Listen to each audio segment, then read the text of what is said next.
Oh, we need to talk about the notation of this thing. In your course webpage, there's a notation handout. There's 4 different ways you can write the Z transform. And for reasons that we'll get into in the next few lessons, it's important to be able to take any Z transform and write them in the correct way. Each different way of writing the exact same Z transform has a different utility. You can write them as a unfactored polynomial in Z to the negative 1. That's exactly how I just showed you the example with the transform of 2 to the n u of n.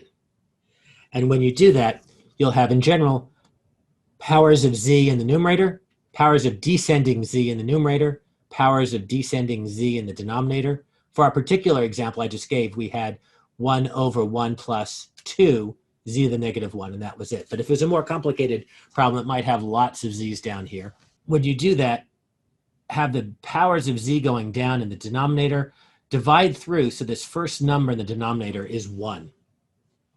So in general, if you've got this ratio of polynomials in z to the negative 1, just divide through to make that d naught equal to 1.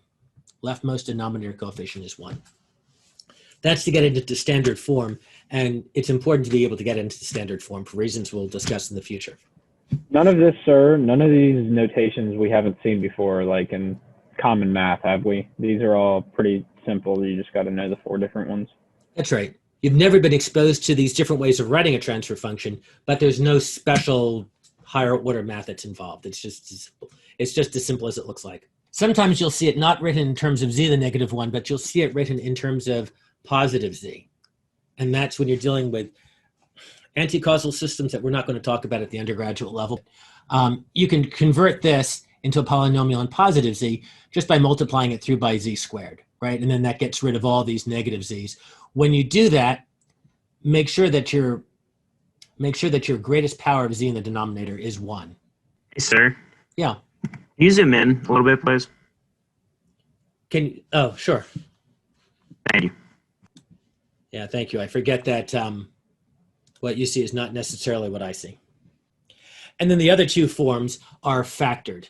And you've done factored things before in EE431. Instead of having s squared plus 2s plus 1 in the denominator, you'd factor that into s plus 1 times s plus 1.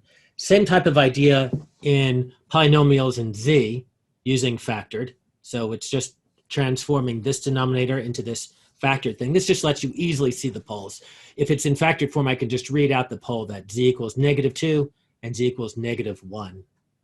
And a shortcut to show this, I don't know if you've ever seen this sigma notation, this pi notation rather, but pi just means we're going to multiply all these things, as opposed to the sigma notation, which means we're going to add all these things. And then there's the factored in z to the negative 1. Man, at first this looks really complicated, right? The root of this, the pole of this first part at 1 plus 2z to the negative 1, that would be at z to the negative 1 equals -1/2, but that means that you can actually just read it right out from this 2. If z to the negative 1 is -1/2, then z would have to be -2. So it just lets you read this, the root here is at z equals -2 and at z equals -1. That's in your notes. Do all of these have a common hole at 0? Are you talking about the region of convergence of z? I meant to say a common z equals 0 in the numerator. That's what I meant to say. Oh, good question. The ones that I showed you in general, no. So this particular example has a very simple numerator, but in general, it could be quite complex up here or down here. In fact, you already figured out one that had a non-simple numerator, and that was down here. So this has a numerator of this and a denominator of 1. So in fact, any kind of finite length sequence will have a z transform that has a finite length numerator and a denominator of 1. and maybe it's a little bit too early to introduce this bit of intuition, but if you ever have a sequence, a Z transform, that has a denominator of 1, it will have to be finite length in the time domain. And over here, if you ever have a denominator that's not 1, it will have to have an infinite length time domain sequence.